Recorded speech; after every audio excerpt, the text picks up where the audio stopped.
Just a disclaimer before this video starts, I just want to say that I personally don't do about 90% of this stuff, and I definitely don't condone this behavior, but this is kind of the fandom world. A lot of people that aren't in it don't get it, and a lot of people that are in it are too far in it to see how insane they are. So if you know anyone that's in a fandom in your life, give them a lot of love, support them, because I promise that their fave makes them really happy, and that's all that matters in the end of the day. Hey guys, it's Ashley, and welcome back to my channel. So, as you can see, this might be a little bit different of an outfit than you guys are used to. I love the Cowboys! I love the Dallas Cowboys. The Dallas Cowboys cheerleader show is my shit. I got very excited about that. If you did not read the title, today we are talking about what it's like to be in a fandom. And let me tell you, I've been in fandom since about 5th grade. I had my first concert in 5th grade. It was the Cheetah Girls, and I was obsessed with the Cheetah Girls even at age 10. Kind of always been a part of a fandom as far as I can remember. I pretty much would say that I know what the usual fangirl type is like. I've been around them for many years, and if you're curious if you're in a fandom, or you're just curious what being in a fandom is like, I got you covered, fam.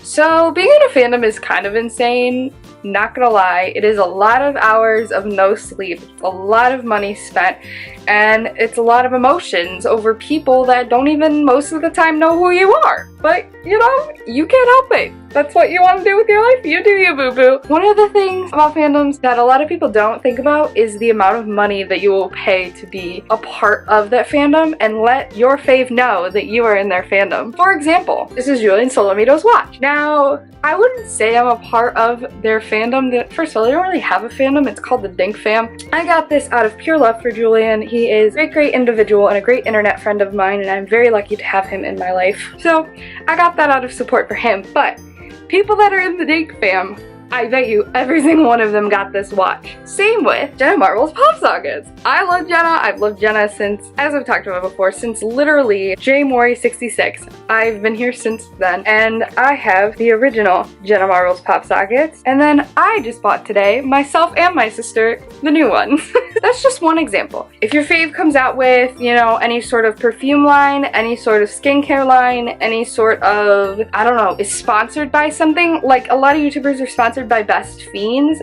I downloaded Best Fiends and I played Best Fiends so that I could take screenshots and send it to my faves so that they knew I played it because they told me to.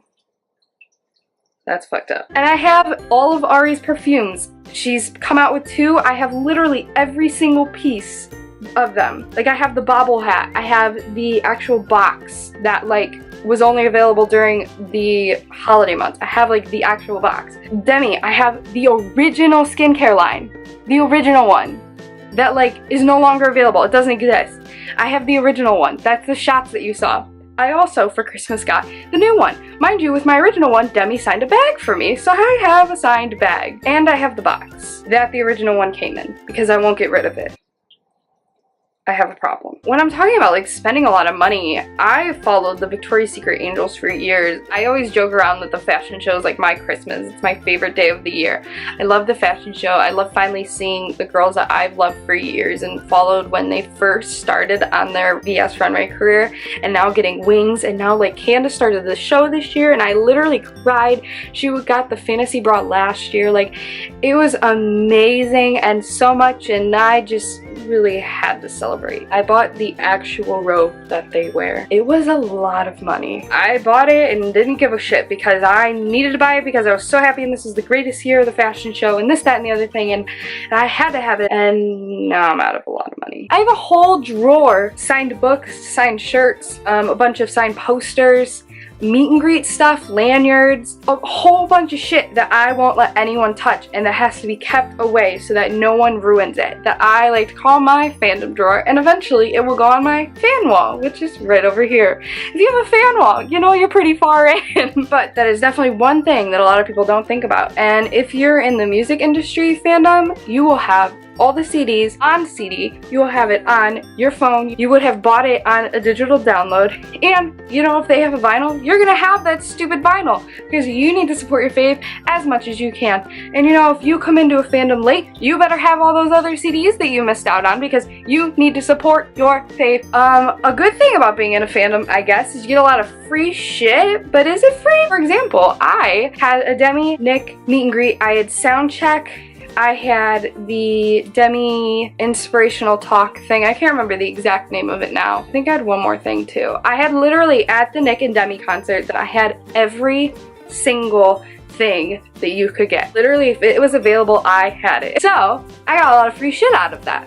Free shit. Mind you, I spent a lot of money on that concert. So for example, I got this nice Demi hat. I also got a Nick hat. And I got 2 book bags, one of which I use every single day. And on that book bag are my Julian Solomito pins. Mind you, Julian Solomito pins are now going to be coming out every single month. So now, another thing about being in a fandom is all the money you spend, you also have to make sure that you can budget yourself. So for example, Julian pins are about $15. I would say with shipping and such, I gotta make sure that I can buy one every single month and then still be able to pay for gas and pay any bills I need to pay, and pay for any credit cards I need to pay, and make sure I have enough money for any concerts that might happen, and also if any other CDs might happen. And you know, if your fave happened to just come along and, you know, stop into Ohio, I gotta have money for that, and then you just it's a lot. It's a lot to keep up with. It's worth it, but I promise you it's a lot of work. You ain't just gonna come into this, honey, and be like, I'm in the fandom. Like, no. You gotta work for that. I promise. It is hard. I'm gonna be honest, this is not how I am, simply because I think I've been in a lot of fandoms a lot of my life, and or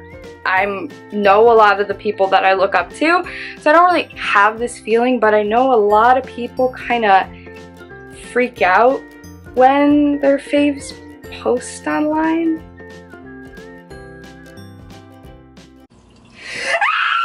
Oh my god, are you okay? Oh my god, Zoe posted a selfie! Are you serious? Also, something to go along with that, you know, people that are in fandoms are always busy, and not the type of busy that you would think. I can't tell you the last time I didn't feel like I was busy, but I'm not doing anything. I just have to make sure that if my fave posts on social media, I can be the first reply. Guys, help. I was gonna redye my hair, but I'm kind of liking the way it looks faded right now. Should I redye it? Should I? I need your help. Help me decide.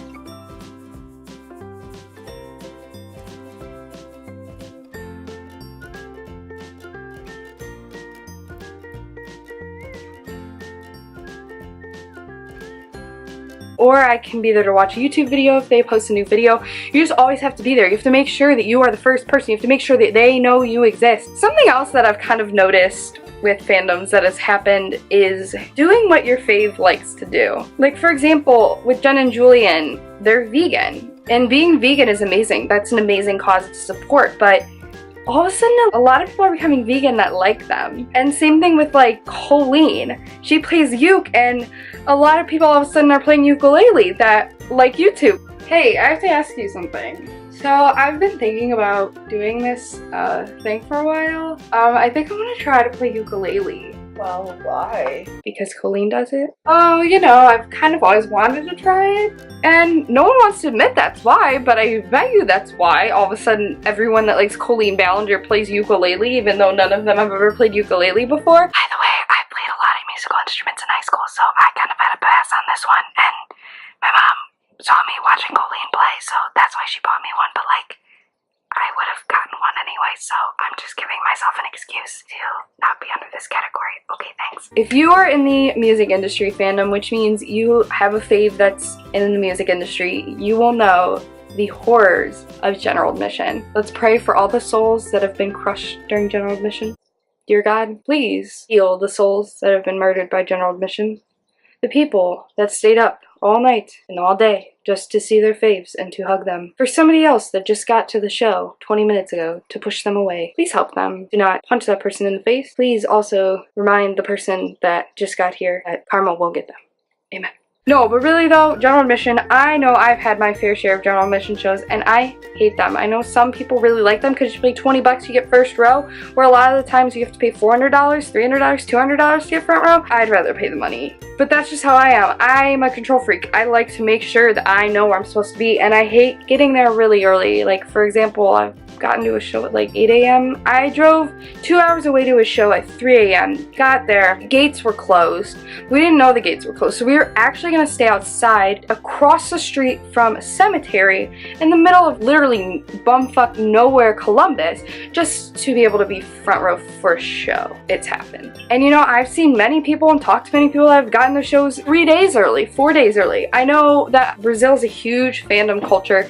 I know people in Brazil get to shows like 7, 8, 9 days early, skip school, skip work, skip everything, skip life, just so that they're front row at a show, which is kind of insane, but at the same time, like, you're gonna get front row. So if you're one of the unfortunate souls that falls in love with a group or a duo or a couple, there's always that background notion that they might break up. You know, no one ever talks about it. One of the hardest things about being in a group fandom or a couple fandom is you kind of always know that might happen, but you hope it doesn't. And when it does, it feels like your entire world is gone. I know when Fifth Harmony broke up, I like didn't know what to do. I was kind of just shocked. I had all these people texting me, all these people calling me. Everyone thought I was gonna die. Everyone was like, Ashley's gonna jump off a bridge. I don't know what she's gonna do. Like, everyone was really freaking out about it, and I was just kind of like chill. But I know a lot of people weren't. I know when One Direction broke up, I had friends that like literally didn't leave home for like days, and I knew people like on Instagram and on Twitter and stuff that just were sobbing and acted like their entire worlds were ending, and it was awful. I felt awful, and I knew that might happen to me someday because I love Fifth Harmony, and you know, it has happened, and I'm okay, but like, damn. So also, if you're in the music industry fandom, you're lucky enough to get new content all the time. And although, you know, kind of in the social media fandom, you get a lot of new content a lot of the time. In the music industry fandom, you get to like call in to places, and you know, you get to experience new music and get to be in that exciting tidal wave with someone and get to see their passion, and it's really amazing. And a lot of people with music take it really seriously, and especially if you're in a fandom, like, your fave's music is your life. And you listen to that shit all the time. It's all you're allowed to listen to. And when you listen to it, girl, you better turn up, because that is your fave and you need to represent. I